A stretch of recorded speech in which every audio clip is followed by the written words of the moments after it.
Finally, meron na ring copy trading built inside the Binance website. Before kasi meron mga third-party copy trading or yung mga ibang exchanges, mas nauna na nagkaroon ng copy trading. But finally, sa Binance, meron na ring copy trading. At tuturuan ko kayo paano gamitin tong copy trading nila. Saan mo mahanap yung copy trading? So, punta lang kayo sa top left dito sa trade at i-click mo yung copy trading.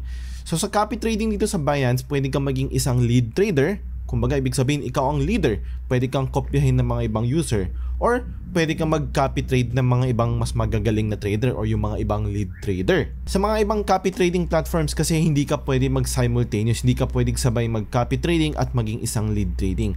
Unlike dito sa Binance, pwede both, no? Pwede kang mag-copy trade at the same time, pwede ka rin maging isang lead trader.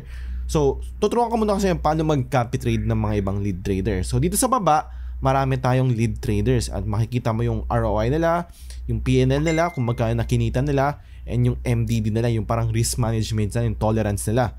So 7 days ROI, makikita mo, may iba more than 100%, may iba 50%, mga iba down. So meron silang filter dito para ma-check mo kung ano yung mas babagay sa'yo, no, sa filter. Pwedeng 30 days, para mas makita mo kung proven ba talaga siyang magaling in the span of 1 month.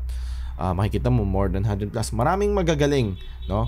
And karamihan sa kanila puno na yung slots. So 200 lang pwede mag-copy trade sa kanya. Pwede nila pa-increase to.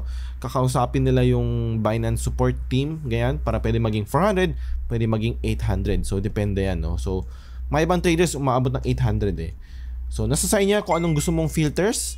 Itong AUM, ibig sabihin nun is assets under management. So ibig sabihin nun, yung mga ilang perang hinahawakan niya, di ba? Sisipin mo ito, si Jasmine Gem Hunter, meron siyang 1,003 na copy traders sa kanya. So i-compare ng lahat kung magkano hinahawak niyang pera. So more than 3 million ang hinahawakan niyang pera. So malaki, medyo profitable din, no? Isipin mo kung isa kang profitable trader at isa kang lead trader, mas lalaki pa yung mga profit mo kasi meron kang 10% share dyan eh. As a lead trader, meron kang 10% profit sharing sa mga nagka-copy sa'yo. So pag copy trader ka man, kung pag nagka-copy ka sa kanila, meron yan 10% na kaltas. Kunwari, panalo ka ng 5,000 pesos. So yung 10% doon, 500 pesos ay mapupunta doon sa lead trader. So up ka, pero hindi yung full amount up, no? Laging may kaltas na 10% plus yung mga trading fees, etc. etc. So for example, gusto natin i-copy si Jasmine Gem Hunter. So meron tayong dalawang klaseng pagka-copy, isang fixed amount, isang fixed ratio. So sa fixed amount, ibig sabihin ng fixed amount is pipili ka anong, kunwari, nag-open siya ng isang position. Ilang USDT ang gusto mong ilagay? 10, 20. So nasa sayo naman kung ilan amount ng USDT ang ilalagay mo per position, per order. And yung copy amount is magkano ba total balance na gusto mong ilagay sa pagka-copy kay Gem Hunter. So pwedeng, depende yan, 200, 100, parang wala naman silang minimum. Minimum is 1,000. Ayun. So minimum is 1,000 and ang copy per order naman is 10 USD. So medyo malaki-laki siya, no, para makapag-start ka mag-copy, or maybe depende sa fixed ratio. Pwede rin naman fixed, or pwede rin naman, alam ko pwedeng mas mababa eh. Let's try this one. Ayan, pwedeng mas mababa, pwedeng 10. So depende ata siguro sa settings ng lead trader. So pwedeng mas mababa, pwedeng mas mataas. It's up to them. So hindi lahat pwede mo i-copy, depende yan sa budget mo. So try natin kay Wall Street 9 Girls na lang para mas mababa. So let's say meron kang 10 USD, pag naglagay ka ng 10 USD dito, ibig sabihin pag meron siya bukas ng 5 na positions, yung pinakaunang position lang ang ibubukas niya sa'yo. Kasi, syempre, hindi na enough yung balance mo eh. 10 lang nilagay mo at 10 ang cost per order. So, kailangan, para ma-open ngayon lahat 5 positions niya, kailangan meron ka at least 50 na USDT sa loob ng balance mo. Again, ang copy amount is yung parang wallet mo sa copy trading mo. Copy trading wallet mo. Next, syempre, is total stop loss. Ilang percent bago ma-down ka, mag-red number, bago i-trigger yung stop loss.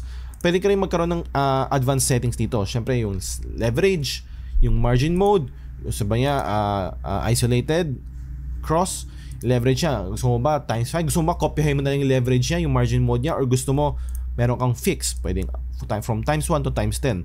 So depende yan sa risk tolerance mo and yung risk management mo. Sa fix mo, pwedeng cross. Ikaw na rin bahala, no? Nasa sa'yo naman kung gusto mong kopyahin yung settings ng lead trader or gusto mo ng sarili mo. Same as take profit and stop loss. Ilan percent gusto mo mag-take profit? Kasi for example, kung medyo mababa ang risk mo, risk tolerance mo, sabihin natin every 10% na nag-up ka ng 10%, automatic ka-close mo na yung position. Pero ibig sabihin nun, kunwari, si lead trader naman nag-up siya ng 30%, pero ikaw, syempre, since meron kang take profit at 10%, i-close niya, hindi mo na makukuha yung 20%. Pag ginawa mo lang 0 to or wala, ibig sabihin susundan mo lang kung ilan percent yung profit niya or yung loss ng lead trader. Etong max position per symbol, hindi ako sure kung ano to, no? Kailangan kong matry muna to para malaman ko. But this is all optional, no? Nasa advanced settings naman to. Hindi mo naman kailangan talaga ayusin or anything. So, read mo lang, accept mo lang, then copy. Then okay ka na. Yun yung fixed amount. Ano naman sa fixed ratio? Ito mas mabilis to intindihin. Mas mabilisan lang, no? So, nandito yung copy amount. Ito yung copy trading wallet mo, no? So, kailangan meron kang balance sa spot trading mo. Okay? Meron kang, sa spot wallet mo. Doon nila kukunin yung USDT mo. So right now, USDT pa lang pwede lang mong gamitin pang copy trade. So nilagay mo lang, for example, 1,000. Diba? Then, ano yung stop loss mo? 10%, 15%, it's up to you. Then advance, kung gusto mo, same lang as kanina. Then yun na, no? Assist na yun, no? Mas mabilis siyang intindihin. Kumbaga, kung ano yung position ng lead trader, kung ano yung lahat ng mga settings niya, susundan mo lang yun. Hindi, wala ka ng sariling settings. No? Susundan mo lang yun. So, mas mabilis intindihin tong fixed ratio kaysa sa fixed amount. Pero kung mas gusto mo talagang may fully control ka sa mga costing, sa mga amount, lahat, stop loss, then mag-fixed amount ka. Pero pag hindi mo na masyadong pakialam doon, malaki tiwala mo sa lead trader, then mag-fixed ratio ka na lang. Wala namang problema doon. So, nasa sa'yo yan. Now, paano naman maging isang lead trader? So, sa lead trader, makikita mo yung set profile mo. Again, lahat din sa mga ibang lead trader, makikita mo din yung profile nila, no? So, si Wang Cho, yan, makikita mo yung history niya. Napaka-importante yan, no? Ano yung mga position history niya, trade history niya, transfer history niya, and yung mga copy traders. Kumikita ba lahat na nagka-copy sa kanya or hindi?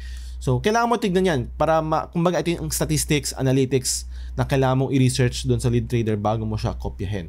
So, as a lead trader, meron ka rin ganyan. Okay? As a lead trader, ang kailangan mo dito is meron ka dapat minimum 1,000 USDT para makapag-start maging isang lead trader. So, ang lead trader, same as parang karang nag-futures. So, ayan, meron akong 3 position right now na nasa red candle. Medyo bagsak tayo ngayon. Hold lang, no? Kasi feel ko tataas pa tong mga to. So, para ka lang din nag-futures.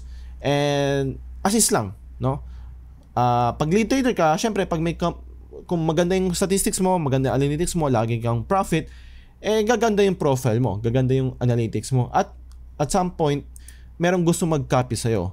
So, makikita mo yan sa My Lead Trading, makikita mo yan kung ilan nagka-copy sa'yo. Current copy traders. So, right now, meron akong isang nagka-copy sa akin. Hopefully, panalo siya, no? Hopefully. So, total copy traders is all-time, parang all-time copy traders mo. Ilan nag-copy sa'yo sa buong buhay mo, kumbaga, sa buong buhay mo pagiging isang lead trader. So, as a lead trader, syempre, meron kang profit sharing na makukuha. That's fixed. 10% lang, no? Hindi mo na ma-adjust yun as far as I know. So, kunyari, marami nagka-copy sa'yo, no? Marami siyang wallet, marami siyang balance sa'yo. So, for example, nanalo ka ng kaya itong XRP ko, kaya nag-up siya ng 100 USDT. So, that's around 5,600 pesos. So, depende, hindi ko masasabi, no? So, let's just say na nag-up din yung copy traders mo ng 5,600 pesos. So, ang 10% nun is mapupunta sa'yo. Yung 560 pesos ay mapupunta sa'yo. Okay? Assuming na nanalo rin siya ng 5,600 pesos. Depende kasi yan. Kung malaki yung wallet niya, kung malaki yung pera niya na pinagkakapihan ka niya, mas malaki rin yung makukuha mo. Diba? Kasi by percentage naman yan. Kung nag-up ka ng 20%, mag-up din yung mga copy traders mo ng 20%. So, ang 20% is depende kung magkano nilagay niyang pera. Kung mas malaki yung capital niya, malaki yung 20%. So, kunwari, nag-up ka ng 20% at nakuha mong pera is around 5,000 pesos, pero sa kanya mas malaki yung capital niya, sabihin natin 25,000 pesos yung napanalunan niya sa 20% na up mo. So, ang 10% nun is 2,500. So, ang mapupunta sa'yo is 2,500 pesos. So, very profitable ang pagiging isang lead trader kung isa kang profitable trader.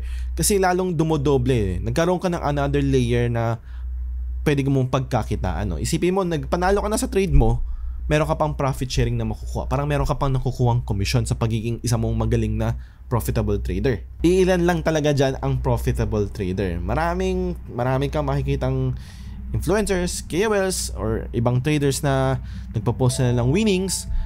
Possible na totoo yun, profitable sila, pero malaki din yung chance na pinapakita lang nila yung panalo nila. So, again, pagiging isang profitable trader ay hindi ganun kabilis. So, yun lang. For mobile users, basically, it's the same lang, no? Syempre, mas maliit lang yung screen mo, pero lahat ng mga settings, futures trading, pare-parehas lang naman yun. So, hindi kayo malilito. Once na inaral mo itong nasa website version, I'm sure matututo din kayo sa mobile version. So, if nakatulong to, if meron kayong questions, or if gusto nyo akong i-copy trading, ito yung pangalan ko, Harimao. Search nyo lang to, or sali kayo sa Telegram group ko. Nandun naman yun, meron kaming Binance trading bot doon, kung saan pinapost yung automated kung nag-open ba ako ng position, nag-adjust ba ako ng position, or nag-close ako ng position. Yun lang yun. So, lilive ko lang lahat yun sa description sa baba. So, yun lang. Subscribe, follow, bye-bye.